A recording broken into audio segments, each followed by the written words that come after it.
We are dropping straight into a really visceral, true crime scene today, and it's one that hinges entirely on those invisible, silent digital footprints that we all leave behind every single day. We're looking at a case that completely flips the script on how we understand physical evidence versus digital truth. It's just a fascinating look at modern forensics and how a seemingly open and shut, straightforward crime scene can be entirely dismantled by data. Look at how incredibly fast everything went down that night. 9:40 p.m., neighbors hear screams. They immediately call 911. 9:45 p.m., just minutes later, police arrive at a house that is completely locked from the inside. They breach the home, and the scene is absolute chaos. Furniture is overturned everywhere. And there, lying on the living room floor at 9:50 p.m., is retired Judge Robert Harrison. He'd suffered a fatal blow to the head. And inside this locked house, there is literally only one other person: his son, Ethan. I mean, put yourself in the cop's shoes for a second. To everyone at the scene, the conclusion seemed painfully obvious. The police literally thought, well, we won't have to search long for the killer, and why would they? Ethan was found right there, standing over his father's body, literally holding his father's watch in his hand. It looked like the definition of an open and shut case. When we actually map out the physical evidence against Ethan's defense, the contrast is just dramatic. On the side of the prosecution, you have overwhelming, heavy physical proof. I mean, there was blood on Ethan's shirt, the murder weapon, a heavy bronze statue, was recovered right there, and only Ethan's fingerprints were on it. On top of that, investigators learned the two had recently argued over family property, and a neighbor even heard them shouting at each other that very afternoon. Against all of this mounting, damning physical evidence, Ethan had absolutely zero physical alibi. So let's just slow things down for a second and step into that interrogation room. Ethan is taken into custody. The detective sits down across from him and asks the first, heaviest question you can ask. Did you kill your father? Ethan slowly shakes his head. No. But then the detective drops Ethan's own blood-stained shirt right on the metal table and says, then explain this. You know the tension in that room must have been incredibly thick. Ethan is just sitting there staring at his own blood-soaked clothes. But here is where things take a massive turn. Ethan didn't panic. He didn't invent some wild, elaborate story. He just calmly replied, "Don't believe me." He paused and quietly added, "Find my phone." Now, what's really interesting about this is that throughout every single interview that followed, while the detectives pushed harder and harder about the physical evidence, Ethan just chillingly, calmly repeated this singular phrase over and over, "Find my phone." This becomes the absolute center of our mystery. But well, there's a huge problem. 4 days. 4 full days passed with the phone completely missing. Investigators practically tore the place apart. They searched every single room in the house, and nothing. The device that Ethan claimed would save his life had just vanished into thin air. Finally, on the 4th day, the lead investigator, Detective Olivia Carter, decides to completely pivot. She ignores the house entirely. She transitions the search from the physical space of the indoor crime scene right out into the backyard. Behind the house is this small pond, and there, sifting through the mud, an officer discovers a submerged, totally dead cell phone. It was Ethan's. Someone had deliberately thrown it into the water to destroy it. But here's a really surprising fact about modern technology. The solid-state flash memory inside our phones, it is incredibly resilient to just water and mud. So we are now officially transitioning our narrative from the physical space straight into the digital space. Now, the phone itself wouldn't turn on, obviously. But digital forensic specialists spent hours and hours working on it, and eventually, they actually recovered the data. They found the absolute last phone call made from that device at 9:34 p.m. Ethan had called his father. But wait a minute, remember the police theory? They thought Ethan was already at home fighting with his dad. So logically, why on earth would you call someone who is in the exact same house as you? The logic just doesn't hold up. Fortunately, they recovered the actual audio recording of this call. Let's break this down step by step because it's wild.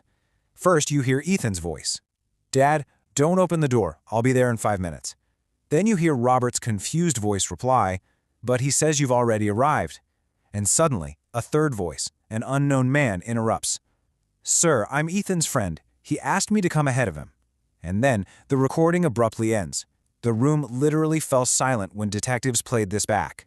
This single piece of audio completely and utterly shattered their original theory. Look at the glaring discrepancy here on this timeline. At 9:34 p.m., the call is made. Investigators check the cell tower records, and at 9:35 p.m., the cell tower pings Ethan's phone several miles away from the house. Miles away. By the time the 9:40 p.m. 911 call is placed by the panicked neighbors, Ethan was only just pulling up. The bombshell dropped right here is that Ethan hadn't even reached the house when his father was attacked. Which meant one terrifying thing. The man at the door pretending to know Ethan had been lying through his teeth. This crucial digital realization forced detectives to instantly change direction. They realized the killer was a stranger, or, at least someone from Robert's past. So they immediately reopened retired Judge Robert Harrison's old court cases. And one case stood out almost immediately. Let me introduce you to the real killer, Victor Kane. 4 years earlier, Robert had sentenced him, he was the leader of a major fraud ring, to a pretty lengthy prison sentence. But just months ago, Victor had been released on bail. The motive was suddenly crystal clear. This wasn't a family dispute. This was a calculated, cold-blooded act of revenge against the judge. Let's move to and see how this builds, because once they had a name, the evidence accumulated rapidly. First, traffic cameras spotted Victor's vehicle near Robert's neighborhood shortly before the murder. Further digging revealed he had actually been stalking and watching the judge's home for several days. But the absolute nail in the coffin? Audio specialists went back and enhanced the damaged ending of that recovered phone recording. They managed to clear up a single broken word spoken by Robert right before the end. The word was Vic. Victor Kane was arrested, and as you might expect, at first he completely denied everything. But then the physical evidence finally caught up with the digital evidence. Investigators searched Victor's car and found the box belonging to Robert Harrison's watch. Then, they examined Victor's clothing and recovered tiny, almost microscopic traces of the judge's blood.